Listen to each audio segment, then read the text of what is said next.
All right, thanks for joining today and taking a look at the video.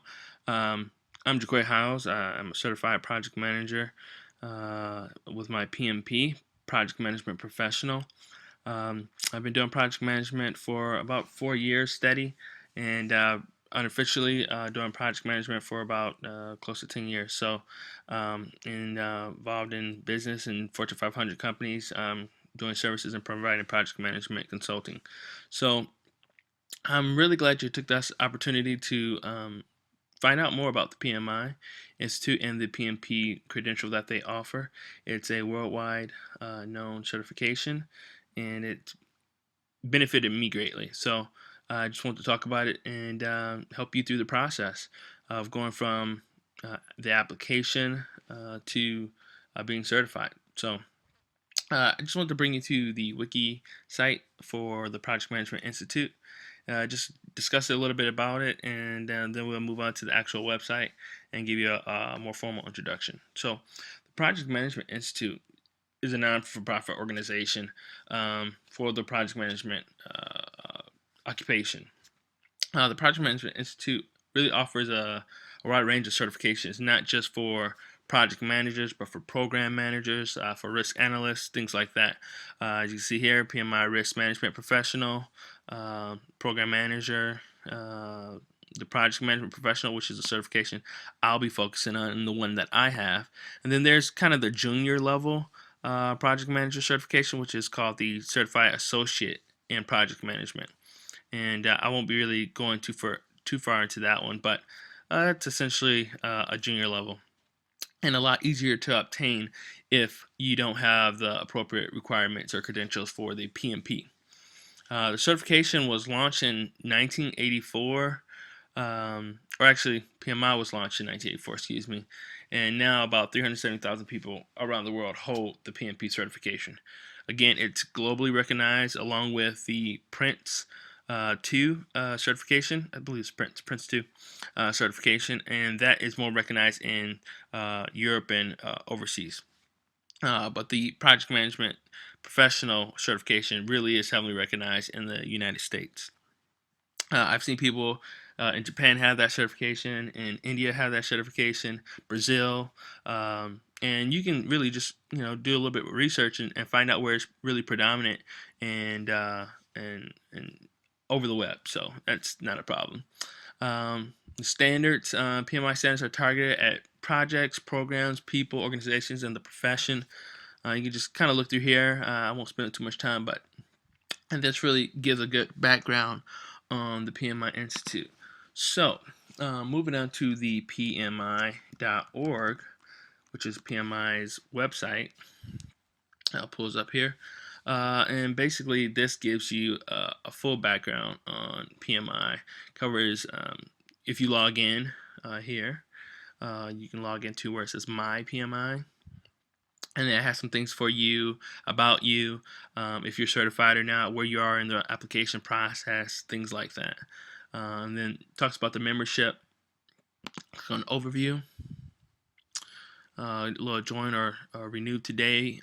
If you are a PMI member already and your membership runs out, it is an annual membership at a fee. But if it runs out, you can always renew. Mine ran out, I renewed. It really isn't that big of a deal. Um, and so, what PMI membership is, as they say in the word dedication, but basically, it helps you to get linked up with other project managers, get access to a lot of different media that they offer, both paid and free. And there's job opportunities that they post on their website that is only accessible from their website. And then going to talk about some of the benefits of membership. Again, as I talked about, access to PMI's Path Pro, which is for career stuff, a digital edition of the PMBOK Guide, which is what you're going to need to really study from and to learn from if you are hoping to pass the PMI exam for the PMP certification. And let's see, knowing, sharing, and networking opportunities. Talked a little bit about that. Online to access to business and project management books, some more articles, leadership and volunteer opportunities through PMI communities, such as PMI chapters, which are essentially groups of people that are local or in a region that get together voluntarily and host meetings and discuss project management, have guest speakers, and so forth. And you probably could find one of these in your local chapter. I really suggest getting hooked in with one of those chapters because they are a great form of support for you to get your project management professional certification. Let's see. Quality publications to keep you informed. Members receive discounts. This is one of the main reasons to join, if for no other reason, is the discounts that you receive. Like you said, or like I said up here, the Project Management Body of Knowledge, the PMBOK Guide, the digital edition is free when you join. Now, free in the sense that you get it for joining, but you pay to join, right? So, but the PMBOK Guide in itself, you can find on Amazon or even at Walmart.com. Costs, right? You can find it at any Borders, Barnes and Nobles, and it's about $40, depending on where you get it. Let's see. Go back down to members receive discounts. Yeah. E-learning opportunities, PMI publication quizzes. I've never really delved into that, but global congresses and research conference. But you also get a discount, a nice discount on the exam itself. And we'll get into pricing a little bit later. So let's go back to the actual certification and what we're here for. You guys, anybody can just go onto the site and check it out. As you see, I'm not even logged in yet, and there's already a wealth of information on this. So what are PMI certifications? We talked a little bit about that, the CAPM, the PMP, the program management. These I'm not going to go into, but let's check out the project management professional certification. I think one of the first things you should do is go here and get the PMP handbook. I think that's pretty much essential to really learning about the project management professional, how PMI takes you through that whole process of the application requirements. But I will be covering some of these things in detail here. So first off, who should apply? That's something that I'm asked quite often. Do I have the qualifications? What do I need to do? It's really quite simple. They've laid it out really quite nicely in that either you have a bachelor's degree or you don't. If you have a bachelor's degree, then you're required, as it says here, at least 3 years of project management experience with 4,500 hours, or essentially that's like 3 years, right? If you did project management all the time, most people don't come from that realm. One of the other things is that you need is the 35 hours for project management education. You can get that through if you taking a college course or an online course somewhere. Your job is giving you 35 hours of project management, a formal project management experience in regards to teaching or being taught in an educational environment. Or if you don't have your bachelor's degree and you only have a high school diploma, then you're required to have 7,500 hours, which is the equivalent to 5 years of project management experience, directing projects or leading projects. And the same goes for the 4-year degree requirement, 4,500 hours leading or directing projects. One of the other ways that you can make up for some of these hours is if you go for a higher education degree in the field of study. So for me personally, part of my hours that were made up for the PMP requirements that I had was from my higher education in my degree for a master's in project management. And so I had about 1,500 hours come from that to help me reach that 4,500. In fact, go way over the 4,500 hours that were required. And then just going down and talking about how to apply. You can register and log in. I suggest registering. And let's look at the pricing of registration.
Here it is. Okay. So, types of memberships. Become a PMI member or renew your membership. Talked about that. Here's the individual pricing. So, for a PMI membership, it's $129 to join, $119 to renew.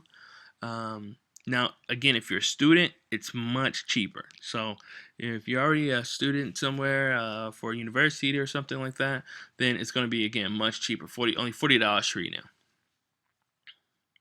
And then the retiree member, but that really won't apply more likely to you. So again, if you want to look at that, you can read further.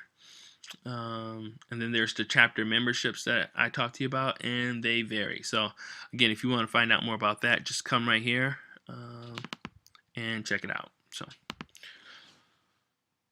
So the PMP certification, go to the handbook. Alright, so here's the PMP Project Management Professional Credential Handbook, and essentially it's the everything you need to know guide about being a PMP, becoming a PMP, and the application process, all right here. So PMP eligibility requirements. Let's go there first. Actually, let's go to the overview and timeline of the PMP credential process. I think that's going to be key for most of you, and just finding out really about it. And so basically, the application process and submission window opens up 90 days. The application completion or completeness, review, 5 days. So the application submission is where you fill out about a 10-page application, and some people even call it a project in itself because it just takes some time for you to really get through it all. You have to have your time documented and what you've done and things like that. So especially if you get audited, it's going to be really important that you are accurate and honest. So keep that in mind when you're going through the application process. Application completeness review, 5 business days. That's basically where they review your application and they say, okay, you're good to go.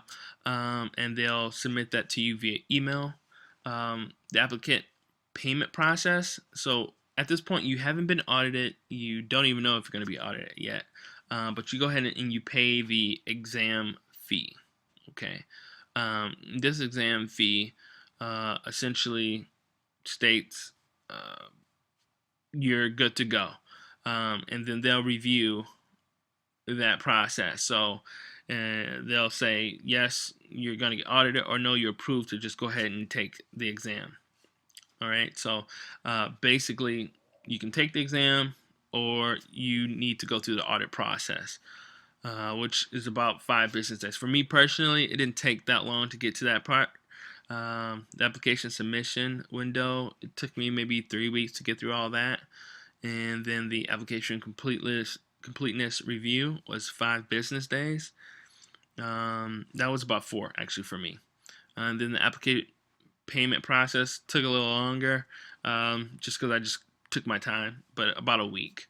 And then the audit process, again, that was about 5 days or 2 days actually, I found out that I was going to be audited, and it took me about another 3 weeks to get all the paperwork together and off to my previous bosses to sign off on my project management experience that I had documented in the application submission process. And then once you have all that documentation together, you have to have that sent in to PMI, and I'll talk about a little bit about that in the next video.